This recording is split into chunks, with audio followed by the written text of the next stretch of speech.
So hi guys, so for today's video natin ay kakabit naman tayo ng BMS kasi wala tayong mabidyo ngayon, hindi pa dumating yung mga stock natin na battery, may nagpagawa naman sa atin.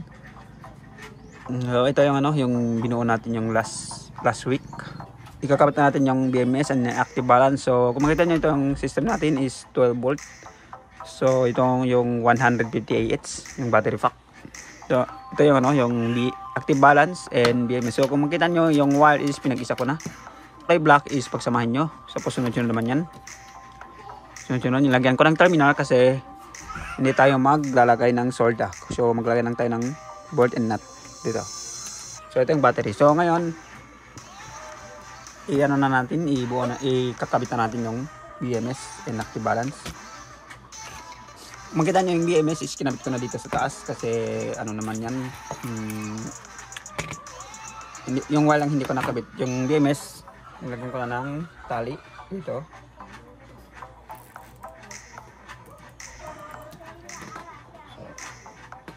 So ito na siya yung natin, yung BMS. Yung ngayon, yung ilalagay natin is yung wire niya. So kung makita nyo, yung wire niya is pinag-isa natin lahat. Ito is 28 parallel to sa isang sa isang line, 28 pieces.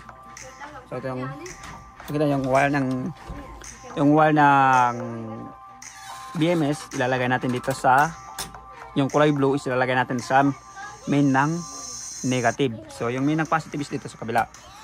So yung paglagay natin ng BMS and active balance, kapit natin guys. Ito natin ikabit yung guys, yung negative. Of course, ikabit natin yung color black para hindi tayo malito. So sunod-sunod naman yan. So sa ganitong paggawa guys, hindi na natin kailangan mag-solda. So mamaya higipitan lang natin ito guys. Tapos yung susunod, kung anong susunod sa black, ito. Ang susunod sa black, so yung susunod sa black yung green sa active balance. Ito, makita nyo ito. So ito yung warning gano'n. So dito natin ilagay.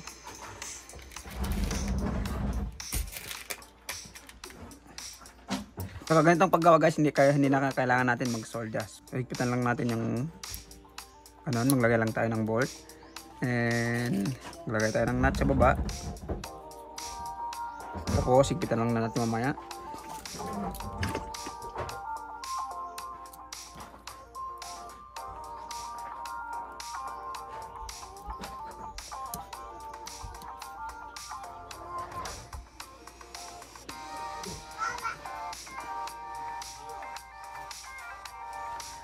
Yung susunod ito yung kung anong susunod dito, tapos yun naman ilagay natin. So yung yellow yung susunod dito.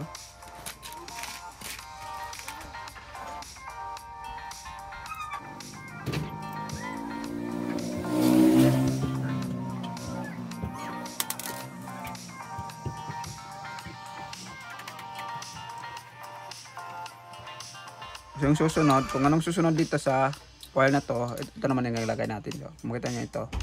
So sunod-sunod naman yan na guys, lahat.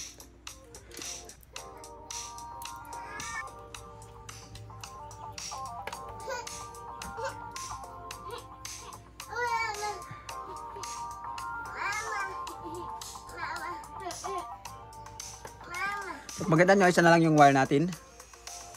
So kung anong susunod dito sa wire nito, sa white and red, kung anong susunod dito, ito yung ilagay natin dito sa amin ng positive. Ito yung main ng positive natin guys, ito. So ilagay natin dito yung wire na to.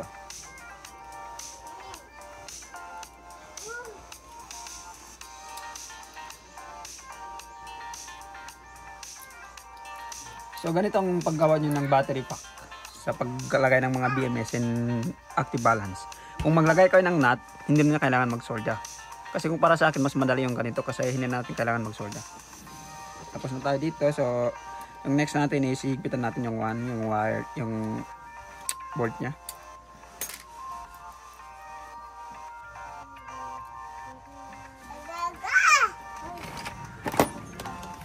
Tapos na tayo dito guys sa paglagay ng wire. Yung problema na lang natin, dapat higpitan natin yung ito. So, ngayon higpitan natin. So lang ang kanang screwdriver or Philip.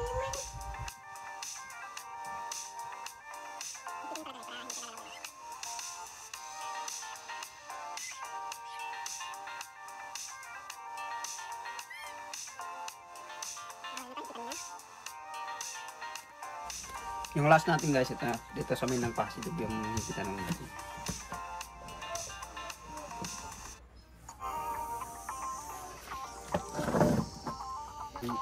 Yung ano lang natin, yung first ikabit natin, yung ito.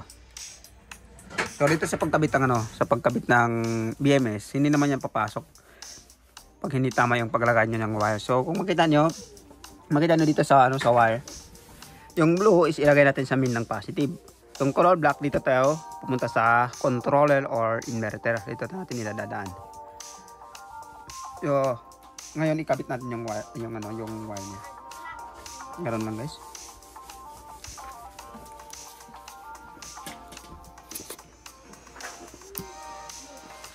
Tapos i-tester natin kung tama ba yung paglagay natin. So ito yung tester natin guys. So ilagay lang natin dito para makita nyo. So yung black sa wire niya ilagay natin dito sa karugtong ng BMS. So yung negative ilagay natin dito sa kabila. Yung red dito sa main ng negative.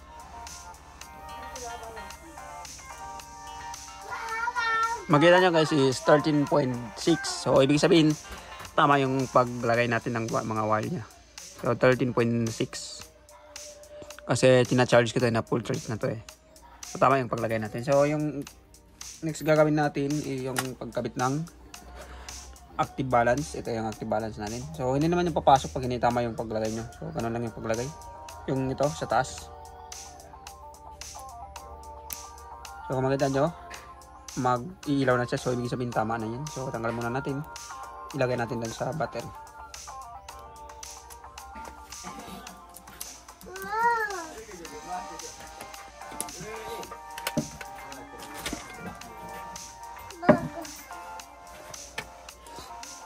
So naikabit na natin ito na.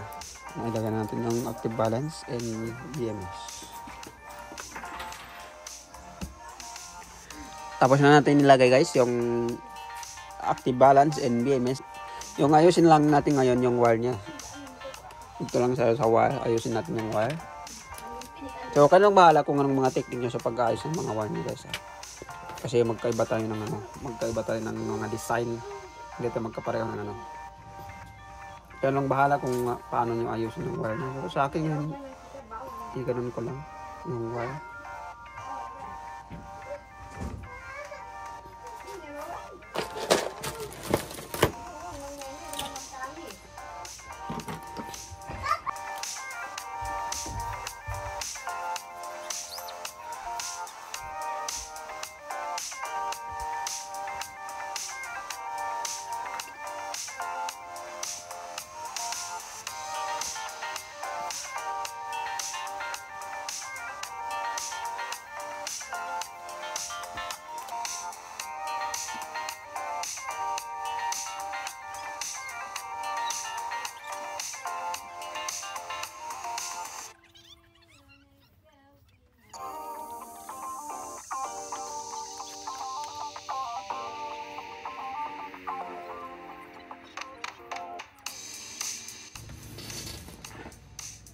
Tapos na tayo dito guys. So makikita nyo ito na yung wire nya. Tapos na natin i-arrange yung wire.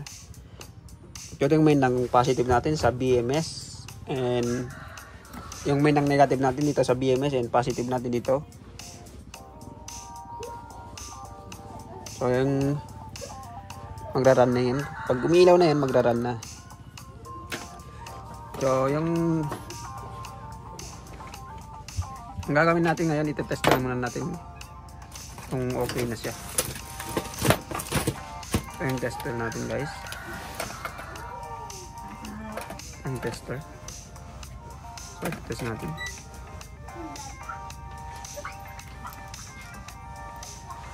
So 13.3. So i-test natin dito. So 3.4. 3.4.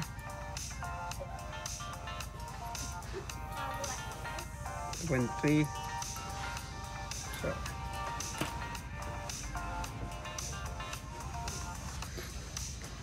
tapos na tayo dito guys. So kayo nang bahala magbalot kung anong ilalagay nito. So yung sa akin, lagayan ko nang ito.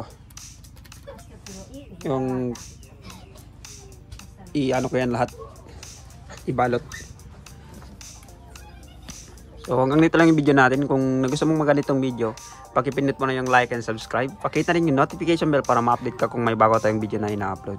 So thank you for watching.